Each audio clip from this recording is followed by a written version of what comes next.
Hi guys, welcome to ultimate channel. இன்னைக்கு நம்ம வீடியோல காசி விஸ்வநாதர் கோயிலை பத்தி பார்க்க போறோம். அங்க வீடியோக்குள்ள போலாம். காசி விஸ்வநாதர் கோயில் சிவனுக்காக அர்ப்பணிக்கப்பட்ட ஒரு இந்து கோயிலாகும். இது இந்தியாவில் உத்தரப்பிரதேசத்தில் உள்ள வாரணாசியில் உள்ளது. கோவில் ஒரு இந்து புனித யாத்திரை மற்றும் 12 ஜோதிலிங்க சன்னதிகளில் ஒன்றாகும். விஸ்வநாத் மற்றும் விஸ்வேஸ்வரா என்ற பெயர்களால் முதன்மை தெய்வம் அறியப்படுகிறது. அதாவது பிரபஞ்சத்தின் இறைவன் என்று பொருளாகும். காசி கண்டத்தின்படி மொத்தம் 1099 கோயில்கள் உள்ளன. அவற்றில் 513 சிவன் வழிபாட்டிற்காக அர்ப்பணிக்கப்பட்டவை ஆகும். விஸ்வநாதர் கோவில் முன்பு மோட்ச லட்சுமி விலாஸ் என்று அழைக்கப்பட்டதாக வேதம் கூறுகின்றது. கோயிலில் மொத்தம் 5 மண்டபங்கள் இருந்தன.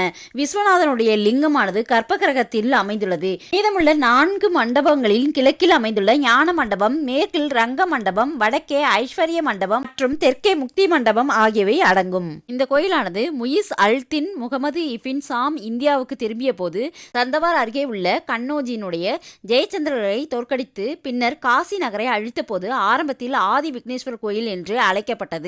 இதனுடைய அசல் பெயரானது விஸ்வநாதர் கோயிலாகும். 1194இல் குட்ரிக்கலால் அளிக்கப்பட்டது. சில ஆண்டுகளில் அதனுடைய இடத்தில் ரஷ்ய மசூதி கட்டப்பட்டது. 1230ஆம் ஆண்டில் டெல்லி சுல்தான் இல்துமிஸ் ஆட்சியின் போது பிரதான இடத்திலிருந்து விலகி அபிமுக்தேஸ்வரா கோயிலுக்கு அருகில் கோயில்கள் மீண்டும் கட்டப்பட்டது. இது ஹுசைன் ஷா சர்க்கி அல்லது சிக்கந்தர் லோடி ஆகியோருடைய ஆட்சியின் போது இது மீண்டும் இடிக்கப்பட்டது. அக்பரனுடைய ஆட்சி காலத்தில் ராஜமான் சிங் கோயிலை மீண்டும் கட்டத் தொடங்கினார். ராஜ தோடர்மால் 1585இல் கோயிலுடைய புனரமைப்பை மேலும் மேம்படுத்தினார். 17ஆம் நூற்றாண்டில் ஜஹாங்கீர் ஆட்சியின் போது வீர்சிங் தியோ முந்தைய கோவிலுடைய கட்டுமானத்தை முடித்தார்.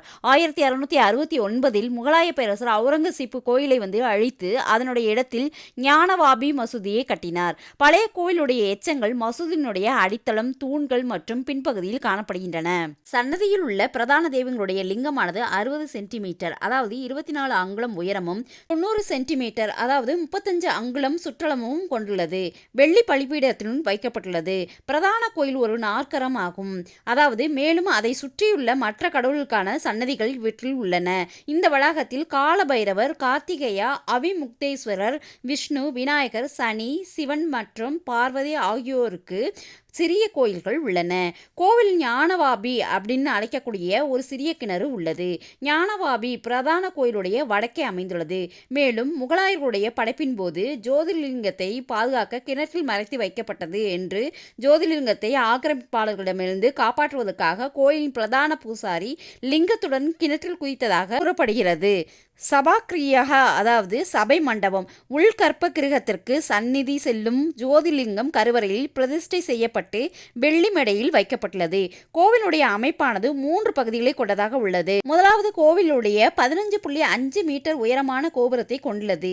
இரண்டாவதாக தங்க குவிமாடம், மூன்றாவதாக கொடியும் திரிசூலமும் தாங்கிய கருவறைக்குள் இருக்கும் தங்க கோபுரம் ஆகும். காசி விஸ்வநாதர் கோயிலானது அதன் கோபுரத்தில் தங்கமுலாம் பூசப்பட்டுள்ளதால் பொற்கோயில் என்று அழைக்கப்படுகிறது. மகாராஜா ரஞ்சித் சிங்கால் நன்கொடையாக அளிக்கப்பட்ட 1 டன் தங்கம் தங்கமுலாம் பூசப்பட்டதில் பயன்படுத்தப்பட்டுள்ளது. அத்துடன் 1835இல் வழங்கப்பட்ட தூய தங்கத்தால் ஆன 3 குவிமாடங்களிலும் பயன்படுத்தப்படுகின்றது. கோயிலுக்கு தினமும் சுமார் 3000 பார்வையாளர்கள் வருகிறார்கள். சில சந்தர்ப்பங்களில் எண்களானது 1 கோடி அல்லது அதற்கு மேற்பட்டவையாக உள்ளது. காசி விஸ்வநாதர் கோயில் மற்றும் மணிகர்ணிகா காட் ஆகிய இடங்களுக்கு இடையே கங்கை நதியை ஒட்டி ஸ்ரீ காசி விஸ்வநாத் நடைபாதை அமைக்கப்பட்டுள்ளது. இது யாத்ரீகர்களுக்கு பல்வேறு வசதிகளை வழங்குகிறது. இந்த வீடியோ உங்களுக்கு பிடிச்சிருந்துச்சுன்னா லைக் பண்ணுங்க, ஷேர் பண்ணுங்க, சப்ஸ்கிரைப் பண்ணுங்க. தேங்க்யூ.